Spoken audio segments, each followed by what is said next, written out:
She thought it was just a sacrifice for her brother.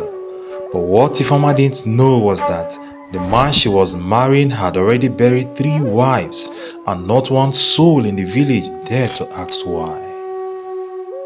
Long ago in the village of Amaizu, surrounded by thick forest and winding rivers, lived a kind and beautiful young woman named Ifeoma. She was known for her golden heart, always the first to help a sick neighbor, fetch water for the elderly, or give the last of her food to someone in need. Her laughter used to light up the village square. But while Ifeoma was a gem, her younger brother, Chijioke, was a storm. Chijioke was charming, too charming for his own good. He was the kind of man who could sweet-talk his way out of any situation, yet trouble always followed him. Though he had a good heart, he squandered it on gambling, drinking, and fake business ventures. It was said he once tried to sell land he didn't owe. Okoro, their father, was a retired hunter and the former head of the village council, a man known for wisdom but also an iron will. After their mother died, Ifeoma became both sister and mother to Chijioke. Then came the breaking point. Chijioke had borrowed a large sum of money from Ugochukwu, a wealthy but feared businessman. Ugochukwu, now in his 50s, had a reputation darker than the midnight forest. People said his money had blood on it. And worse, there were whispers that 3 of his wives had died under strange circumstances. No one dared to ask him about it. With the repayment deadline closing in, Ugochukwu gave Chijioke a brutal ultimatum. Pay within 7 days or he will take something more valuable. Terrified and out of options, Chijioke ran to Ifeoma, falling at her feet like a child. "Sister, I beg you," he said, "he will take my life. Please, don't let me die." Ifeoma's heart shattered. But what could she do? Her tiny salary as a seamstress couldn't scratch the surface of the debt. She ran to their father. Okoro was silent for a long time after hearing the story. Then, with eyes tired from too many years of disappointment, he said, "Your brother has dug his grave. Perhaps he needs to lie in it." "Papa, he's your son," Ifeoma cried. "Are you ready to bury him before his time?" Okoro gritted his teeth. "What do you want me to do?" In desperation, Ifeoma begged Ugochukwu for mercy, and the businessman, always with his predator smile, said, "Marry me and your brother's debt is forgotten." With no option left, Ifeoma gave in. Word spread like wildfire. The villagers whispered behind palm-covered mouths. "Isn't he the one whose last wife died mysteriously? Why would Ifeoma agree to this?" Chijioke must have done something terrible. On her wedding day, Ifeoma wore a red wrapper and gold beads. Her eyes were dull, her steps heavy. Her friends watched her walk down the aisle like a lamb to the slaughter. Ugochukwu stood tall, his skin oiled and gleaming in the sun. His grin was wide, too wide. He watched her like a hunter who had finally captured the most elusive prey. After the wedding, Ifeoma moved into Ugochukwu's mansion, a cold, echoing building with guards at every gate.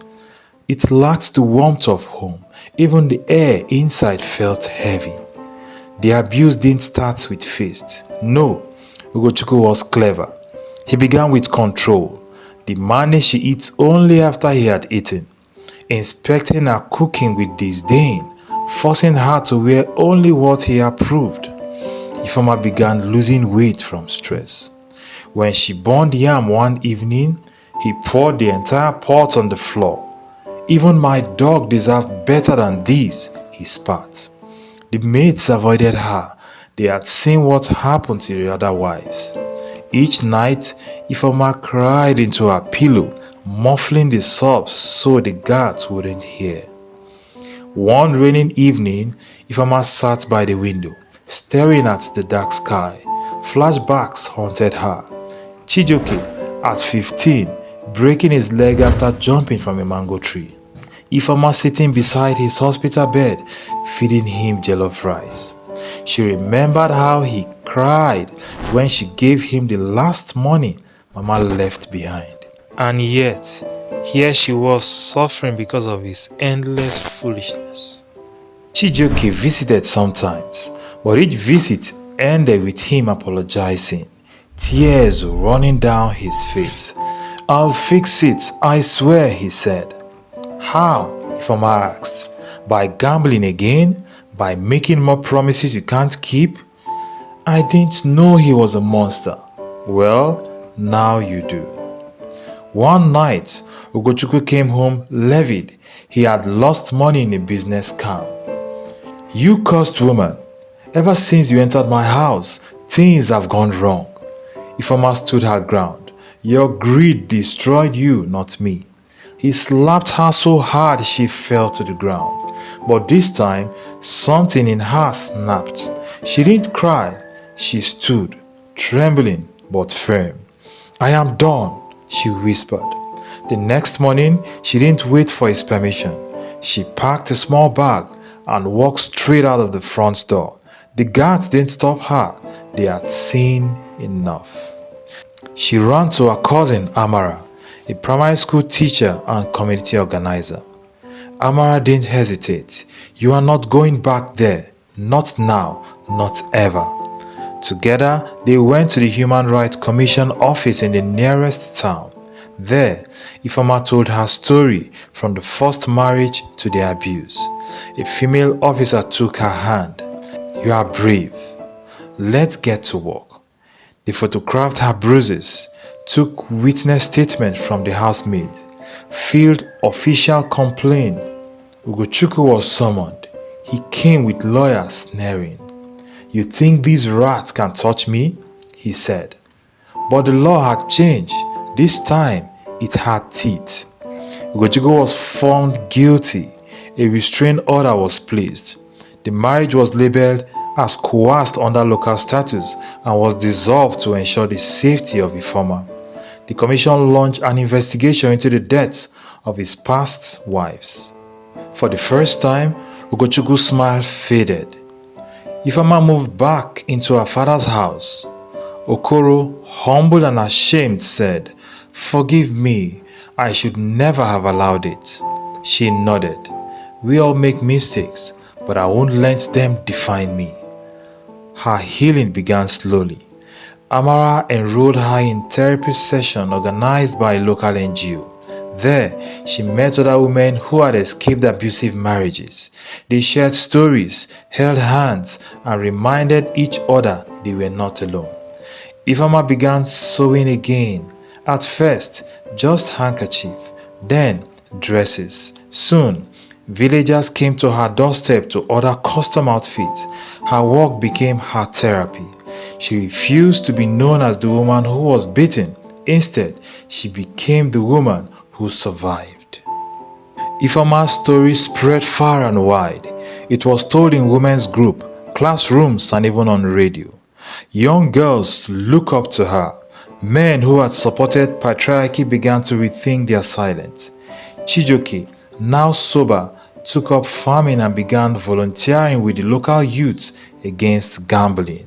And as for Ugochukwu, he was in prison for 13 years after it was established that the death of his 3 wives was as a result of physical abuse, and he was fined heavily for damages. After his imprisonment, he was mandated by the commission to attend counseling and rehabilitation programs to address his abusive behavior or face blacklisting of his name by marriage registries across the state. His power shattered, his name once feared was now cursed. Though Ifeoma endured so much pain, she emerged stronger. Her story became one of courage, sacrifice, and strength to reclaim one's life. If you were in Ifeoma's shoes, would you have done the same? Report your husband and walk away, even if your family might not support you? Or would you have stayed hoping things might change? Let us know your thoughts in the comment section. Your voice matters and your thoughts could help someone going through the same thing. If this story taught you, please like, share, and subscribe so more people can hear powerful stories like this one. Together, we can spark conversation that saves life.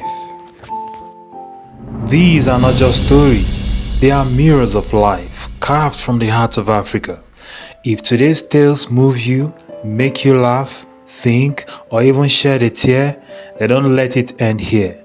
Hit that subscribe button, turn on your notification bell, and become part of the Noble family, where every story holds a lesson and every voice matters. This is African Tales by the Nobles, where our stories live, breathe, and teach. Till next time, keep your heart opened, your spirit grounded, and your ears ready for the next tale.